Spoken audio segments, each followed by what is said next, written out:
ეს არის დღის არხი რადიო იმედზე. დავით მაღლაფერიძესთან ერთად.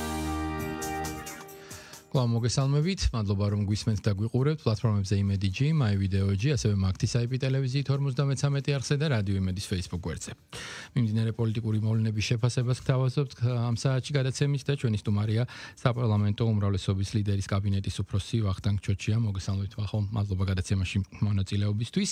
მოდით დავიწყოთ. მოგესალმებით, მადლობა მოწვევისთვის, მივესალმები ჩვენს მსმენელებს და მაყურებლებს ასევე. ყველაზე მნიშვნელოვანი თემით დღეს რაც მსოფლიო ელოდება დონალდ ტრამპის ინაუგურაციამდე სულ რამდენიმე საათი რჩება. კიდევ ერთხელ უთხრათ ჩვენს მსმენელს, რომ ამერიკის შეერთებული შტატების 47 პრეზიდენტი საზეიმოფიც დღეს კაპიტოლიუმის შენობაში დადებს. და ჩვენ უკვე მოვისმინეთ შეფასებები.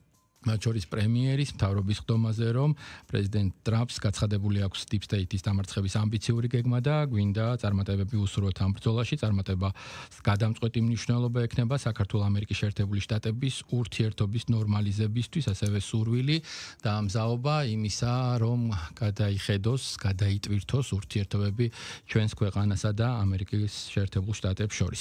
როგორ წარმოგვიდგენია ურთიერთობის გაგრძელება, როგორ ფიქრობთ, რა მნიშვნელოვანი საკვანძო გამოწვევები რჩება ამ ეტაპისთვის, რაც უნდა დაიძლიოს, რაცაც ალბათ დრო დაჭირდება. მე მგონი არავინ იქნეს იმის ილუზიას, რომ საქართველოს დროით დღეს 9 საათია ინაუგურაცია და 10-5 წუთზე ის უკვე საქართველოსთან მიმართებაში ვთქვათ დაიწყებს საკითხების განხილვას. აი გრძელვადიან პერსპექტივაში როგორ ხედავთ, რა საკითხები იქნება გამაერთიანებელი ჩვენი ქვეყნის და ამერიკის შეერთებული შტატების შორის. კი ბატონო, კიდევ ერთხელ მოგესალმებით, მადლობა მოწვევისთვის. მადლობა თქვენ. ალბათ ეს საკითხი რაც შეეხება უშუალოდ ტრამპის ინაუგურაციას, დღეს ვიცით რომ გაიმართება. ჩვენი დროით საღამოს საათებში მოუწევს. ჩვენთვის რა მნიშვნელობა აქვს ამ კუთხით განვიხილოთ და ცხადია რა მნიშვნელობა აქვს ასევე მსოფლიოსთვის, რაც ჩვენზეც მოახდენს გავლენას და ჩვენს რეგიონზე. პირველ რიგში მნიშვნელოვანი არის იმ თვალსაზრისით, რომ ჩვენ ვიცით წინა ადმინისტრაციის პირობებში ჩვენ გქონდა მათთან რაღაც გარკვეული უხერხულობა ურთიერთობებში, განსაკუთრებით ბოლო პერიოდში, მას შემდეგ რაც უკრაინაში დაიწყო ომი და ამას ჰქონდა თავისი პრაგმატული განმაპირობებელი მიზეზები და ჩვენ ხშირად ვიძახდით, რომ ეს არის Deep State-ის გავლენა, როგორც ამერიკის შეერთებულ შტატებზე, ისე ევროპასა და მსოფლიოზე, რასაც ჩვენ გლობალური ომის პარტიის სახელით მოვიხსენიებდით. და ამასთან დაკავშირებით თავის დროზე იყო ხოლმე რომ რაღაც ქილიკი კონსპირაცია და ცდილობდნენ ძირითადად ლიბერალურ ბაბლში რომ რაღაც უგუნური თეორიას ეძახდნენ ეს ცოტა ესე კიდე კორექტულად რო ვთქვა თუმცა ჩვენ ხედავთ რომ ამერიკის შეერთებული შტატების პრეზიდენტი დღეს უკვე რომელიც პრეზიდენტი გახდება ეგრეთ წოდებული president elect თავარი პოლიტიკური დაპირება იყო მისი რომ Deep State-ის გავლენას დაამარცხებს ამერიკის შეერთებულ შტატებში, რასაც ფაქტობრივად ქართული ოცნება და საქართველოს ხელისუფლება წელიწადზე მეტია საუბრობს, ხო? ანუ აქედან გამომდინარე ის რომ შევაფასოთ რა მნიშვნელობა შესაძლოა კონდეს ჩვენთვის არის შემდეგი რომ საქართველოს ხელისუფლება და ამერიკის შეერთებული შტატების ხელისუფლება დგანან ერთი და იმავე ღირებულებებზე.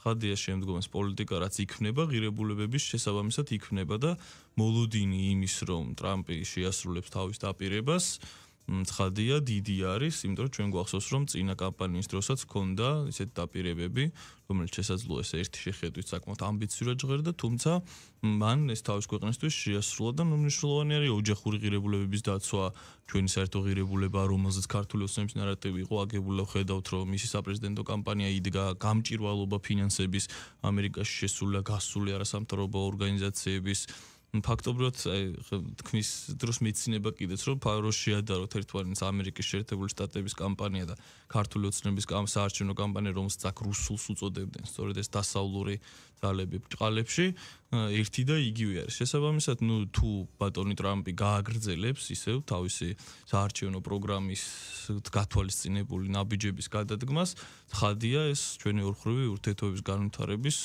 მნიშვნელოვანი და შესანიშნავი საფუძველი იქნება იმიტომ რომ არსებობს საერთო ინტერესები, საერთო ღირებულებები, რაც ქმნის იმ გარემოს, რომ ჩვენი თანამშრომლობა დაუბრუნდეს იმ ჩვეულ გარემოს და კიდევ უფრო გამტკიცდეს, ვიდრე აქამდე იყო. კი ბატონო, თქვენ ეგრეთ წოდებული რუსული კანონის შესახებ გაიხსენეთ თქვენ შეფასება, რომელიც რადიკალურმა ოპოზიციამ ამ კანონს მისცა, იგივე თქვათ ნარატივი იყო გაყალბების არჩევნების, რაც ჩვენ ბოლო პერიოდია გვესმის, პროკურატურამ კი დაასკვნა დადო, ადასტურებს, რომ ოპოზიციას არანაირი მტკიცებულება არ აქვს არჩევნების გაყალბების შესახებ. როგორ ფიქრობთ, ამ გადმოსახედიდან ხო საკმაოდ დიდი დრო გავიდა, თან აქციებიც გრძელდება პარალელურად, რა მიზანი ჰქონდა ოპოზიციას ჯერ კიდე თავიდანვე, როდესაც წელი დაიწყო ფაქტობრივად 2024 წლის გაზაფხული, როდესაც პირველად თქვათ გამოვიდა ამ შეფასებით კანონის მიმართ და შემდეგ უკვე მთელი განვითარებული მოვლენები და ის დრამატურგია, რაც ვიხილეთ. ბოლოს ასე ვთქვათ შეფასებები არჩევნების გაყალბებასთან დაკავშირებით და აი პროკურატურის მიერ გამოქვეყნებული დასკვნა. რა თამაშს თამაშობს ოპოზიცია და რამდენად შეიძლება ეს თამაში შეიცვალოს იმ რეალობის შემდეგ, რაც ვთქვათ დონალდ ტრამპი გახდება უკვე მოქმედი პრეზიდენტი, იმიტომ რომ საუბარი იმაზე, რომ მოვასწროთ 20 იანვრამდე, ესეც გვესმოდა, ხო? კი, თქვენ მნიშვნელოვანი საკითხი წამოწიეთ, წინ ეს რაც შეეხება იმას რუსეთუმეობის კამპანიას, მოკლედ ჩვენ ოპოზიციას რაც არ მოსწონს, ყველაფერი ეს მომდინარეობს დასავლეთიდან დგას დემოკრატიულ პრინციპებზე თუ თავად დაუშვათ ევროპული პროდუქტია, აწევებენ რუსულ იარლიხს, რაც მათი ინტერესში არ შედის, ხო? იგივე იყო გამჭვირვალობის კანონთან დაკავშირებით, რომელიც ფაქტობრივად თავად დასავლურმა ქვეყნებმა შექმნეს, შემოიღეს ევროპის ქვეყნების უმეტეს ნაწილში მოქმედებს, საფრანგეთის პარლამენტში იყო დაინიცირებული, გერმანიაში მოქმედებს გავსი კანონი და შორს რომ აღარ წავიდე, ამერიკის შეერთებულში არის FARA, უცხოური გავლენის გამტარების შესახებ რეგისტრაციის აქტი, რომელიც ზუსტად იმავე სულისკვეთებით ფუნქციონირებს, რა სულისკვეთებაც ქართულ კანონს ჰქონდა და გაცილებით უფრო მძიმე სანქციებს ითვალისწინებს, ვიდრე ეს ქართულ კანონმდებლობაში იყო გათვალისწინებული, ხო ამას მე ხა რატო საიდან გამომდინარე ვიძახი, ეს ზუსტად იმ ნარატივს მიემართება, რასაც ეძახიან ხოლმე რუსული, ანუ ყველაფერი რაც მათთვის მოსწონი არ არის რუსული და ეს იგივე იყო მაგალითად ფარასთან დაკავშირებით, ხა ალბათ კიდე მოგვეცემა საშუალება რომ ამასთან დაკავშირებით ვისაუბროთ, მათი ერთ-ერთი წარმომადგენელი, რომელიც გამოირჩევა საქართველოსთან კომენტარების კეთების ინტენსივობით, ბატონი ჯო უილსონი, სწორედ ამ ფარამ ამხილა, რომ ბატონი კეზერაშვილი და მის ფლობელობაში არსებული მედია პლატფორმა აფინანსებდა ჯო უილსონს და უხდიდა რამდენიმე $1000, რაც მისი პოლიტიკური ფასია და ეს ადამიანი აკეთებდა იმ პოლიტიკურ განცხადებებს, რასაც ფორმულა და კეზერაშვილის თავაზობდნენ. თუმცა რომ დაუბრუნდეთ კვლავ თქვენ კითხვას და უშუალოდ შევეხოთ არჩევნების შესაძლო გაყალბების ფაქტს, რასთან დაკავშირებითაც პროკურატურაში მიმდინარეობს გამოძიება და ჩვენ ვნახეთ შუალედური ანგარიში,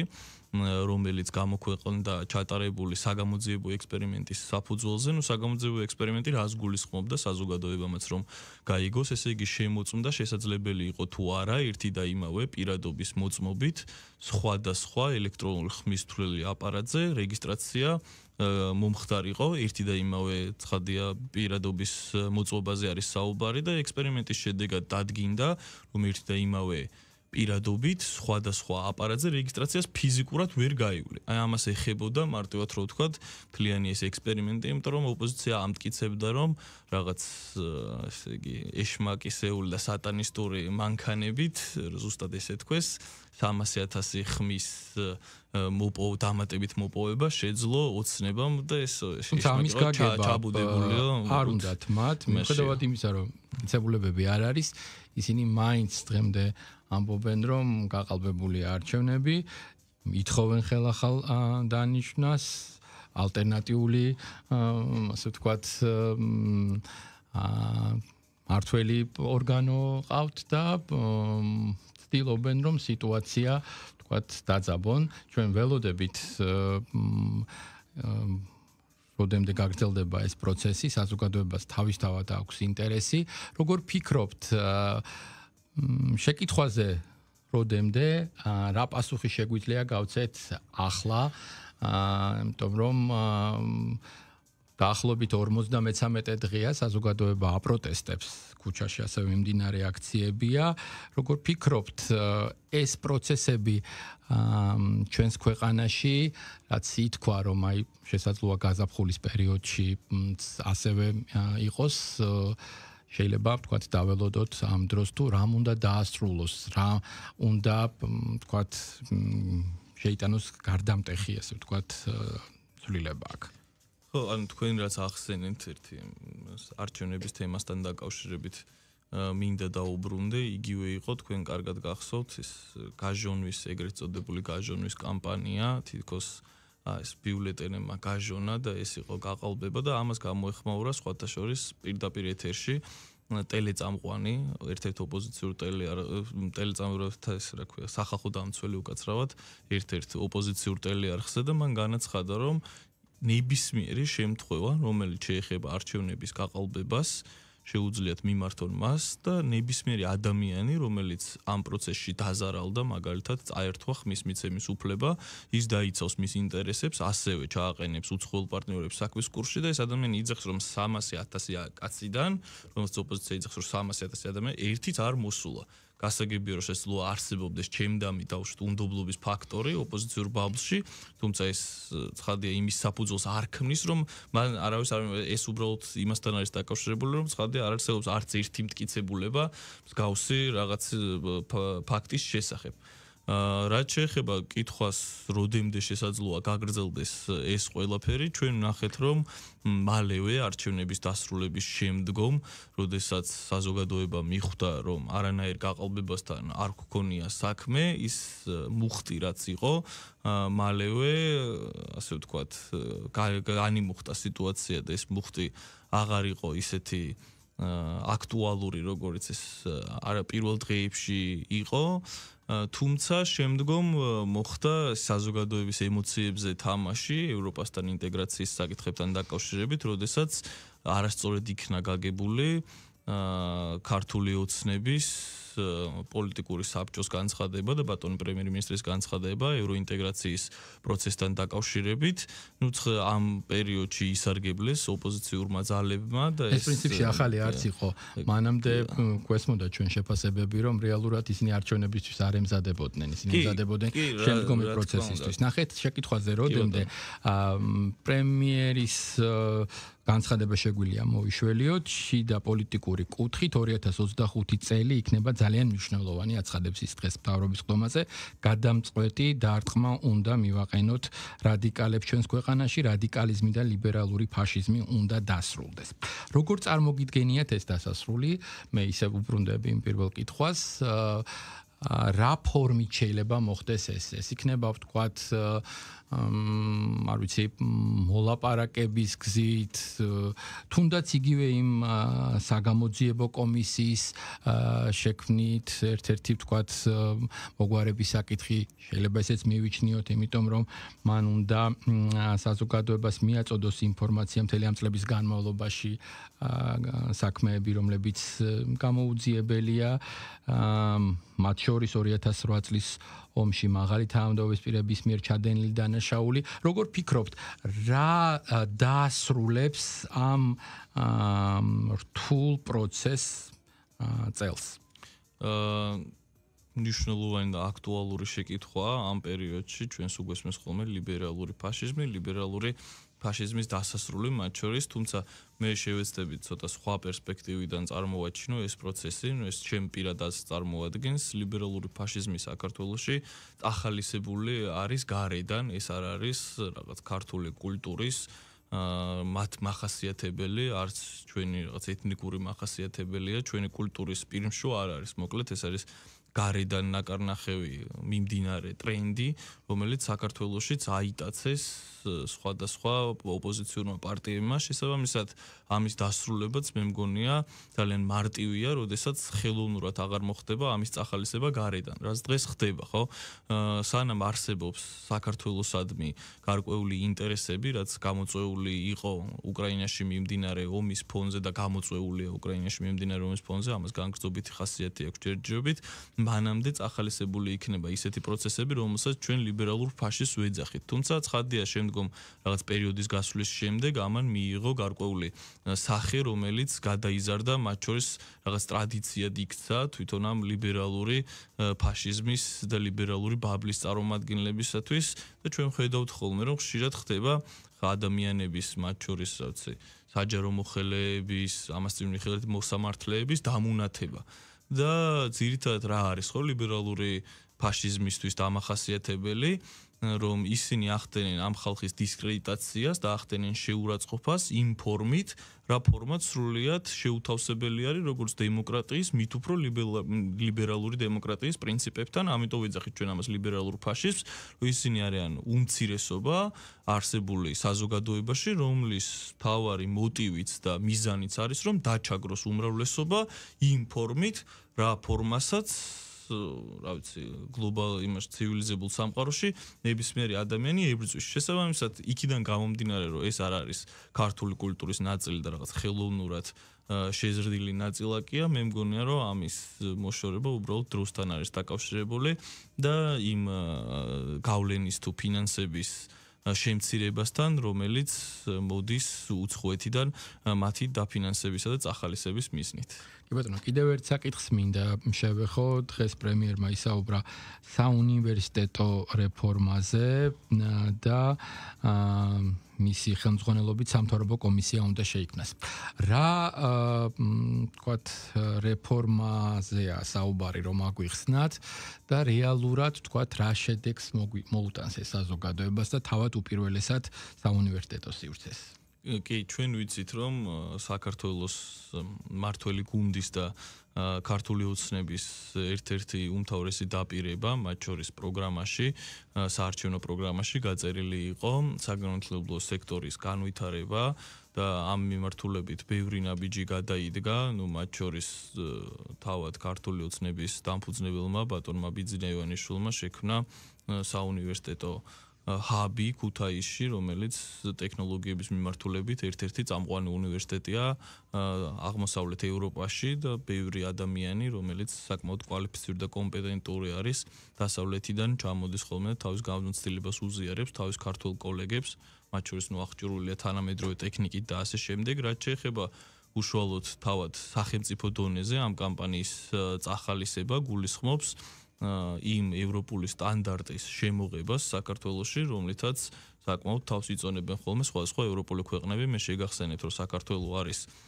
ბოლონიის პროცესის წევრი 2005 წლიდან, რაც იმას გულისხმობს, რომ საქართველოს განათლების სისტემა ჰარმონიზაციაში მოდის ევროპული განათლების სისტემასთან და ხდება ჩვენი უნივერსიტეტების დაახლოება ევროპულ უნივერსიტეტთან. ნუ ეს პირველ რიგში გულისხმობს იმას, რომ იმის გარდა, რომ მაღალი სტანდარტი უნდა იყოს განათლების და იმის გარდა, რომ კომპეტენტური კადრები უნდა ასწავლიდნენ სტუდენტებს სხვადასხვა საგნებს, ასევე მნიშვნელოვანია, რომ უზრუნველყოფილი იყოს ის, რომ საგანმანათლებლო სივრცე დაცლილი იყოს პოლიტიკური მანიპულაციებისა და პოლიტიკური გავლენებისგან, რაც სამწუხაროდ დღეს ჩვენ ვხედავთ, რომ არ ხდება ქართულ საგანმანათლებლო სივრცეში. საგანმანათლებლო სივრცე არ არის ადგილი პოლიტიკური პროცესების წარმართვისთვის. ეს არის ადგილი, სადაც სტუდენტმა უნდა მიიღოს შესაბამისი ცოდნა და მათ შორის გამოცდილება. შესაბამისად, თუ იარსებებს ისეთი დამრგოლებელი ფაქტორები, როგორიც არის გარემოს პოლიტიზირება, მიკერძოებული ლექტორების ყოფნა, რომლებსაც არ შეუძლიათ, რომ თავიანთი პოლიტიკური პრეფერენციები გვერდზე გადადონ და სტუდენტს ობიექტურად შეხედონ და ობიექტურად ასწავლონ, სანამ ესეთი ლექტორები იარსებებენ ქართულ საგანმანათლებლო სივრცეში, მანამდე გაგვიჭირდება იმ სტანდარტის და თამასის მიღწევა, რაც ჩვენ გვინდა რომ მივაღწევთ და რომელიც ევროპული სტანდარტის სახელით არის ცნობილი. კი ბატონო, და ბოლოს შეკითხვა, 4 წლიანი პროგრამა, რომლის შესრულებაც დღეს იწყება, ასევე გულისხმობს სწორად და ასე ვთქვათ პრაგმატულად გამოყენებას იმ გეოგრაფიის, რომელიც გვაქვს გეოპოლიტიკის ნაწილში.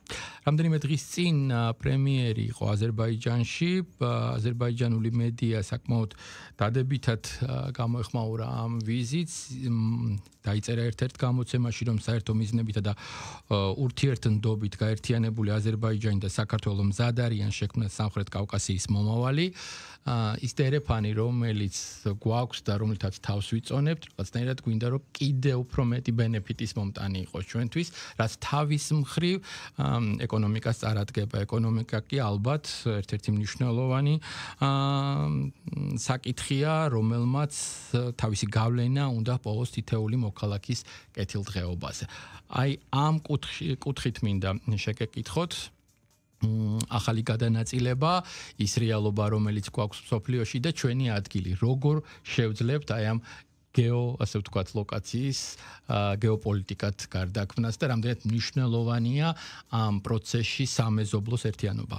კი, მე ვფიქრობ, რომ ჩვენი გეოგრაფიული მდებარეობა არის ზუსტად იმის განსაზღვრელი ფაქტორი, რომ ჩვენ ერთის მხრივ ძალიან მნიშვნელოვანი ვართ დანარჩენი მსოფლიოსთვის, ხოლო მეორეს მხრივ კი გვაქვს ხოლმე ისეთი პრობლემები და გამოწვევები, რის წინაშეც დღეს ვდგავართ, იმიტომ რომ ინტერესი დიდი არის ჩვენი ქვეყნის მიმართ, რაც ცხადია გამოწვეული არის მისი მდებარეობიდან გამომდინარე, ჩვენ ევროპული უსაფრთხოების სტრუქტურაში მნიშვნელოვან როლს ვიკავებთ, ვინაიდან თქვენ იცით, რომ ჩინეთიდან, ცენტრალური აზიიდან მომავალი ტვირთები კასპიის ზღვით შედის აზერბაიჯანში, შემდგომ აზერბაიჯანიდან ხდება საქართველოს გავლით შავ ზღვაში, თურქეთში და თურქეთიდან შავ ზღვის გავლით ხდება ევროპაში, ცენტრალურ ევროპაში და აღმოსავლეთ ევროპაში. რაც თავისთავად ცხადია ძალიან მნიშვნელოვანია ნებისმიერი სახის ტვირთი ფაქტობრივად ესე გადმოიზრდება ხოლმე one belt one road არსებობს ერთი სარტყელის პრინციპი რომელზეც ფაქტობრივად აგებული არის მთელი სატრანსპორტო ჯაჭვი მთელ სოფლიოში ცხადია ეს სატრანსპორტო კორიდორის დაცულობა და სატრანსპორტო კორიდორის სტაბილურობა არის ფაქტობრივად ეკონომიკური წინსვლის მთავარი გარანტი და თუ ამას საფრთხე ექნება საფრთხე სრულიად იმ ეკონომიკას, რომლის გამტარიც არის ეს კორიდორი. აქედან გამომდინარე საქართველოსა და აზერბაიჯანის შორის გავს საკითხებთან დაკავშირებით თანამშრომლობა და ზოგადად სამხრეთ კავკასიაში არსებული მშვიდობა არის იმის გარანტი, რომ ეკონომიკური წინსვლა ექნება როგორც ამ რეგიონში მდებარე ქვეყნებს, ისე იმ ქვეყნებს, რომლებიც კონტრიბუტორიც არის სამხრეთ კავკასია. ჩვენ ზოგადად აქვე მინდა ვთქვა, რომ დაინტერესებული ვართ ნებისმიერ მხარესთან, ნებისმიერ ქვეყანასთან სამშვიდობო პოლიტიკის წარმოებით. ჩვენ ვართ პატარა ქვეყანა, ჩვენ ვართ ეკონომიკურ განვითარებაზე ორიენტირებული ქვეყანა, რომელსაც სურს, რომ ნებისმიერ სახელმწიფოსთან კონდეს მშვიდობიანი ურთიერთობა, რაც განაპირობებს ამ ქვეყნებს შორის კეთილდღეობას, პარტნიორობას და ასე ვთქვათ, ყოველგვარ სასიკეთო ქმედებას. ჩვენ არ ვართ დაინტერესებული, რომ რომელიმე ქვეყანასთან კონდეს დაძაბული ურთიერთობა. დიდი მადლობა ვახომ წარმატებები მინდა გისურვოთ. ვახტანგ ჩოჩია, საპარლამენტო უმრავლესობის ლიდერის კაბინეტის უფროსი საუბრობდა პირდაპირ ეთერში. მადლობა გადაუხადოთ ჩვენს მსმენელსაც და მაყურებელსაც ყურადღებისთვის. ნახვამდის.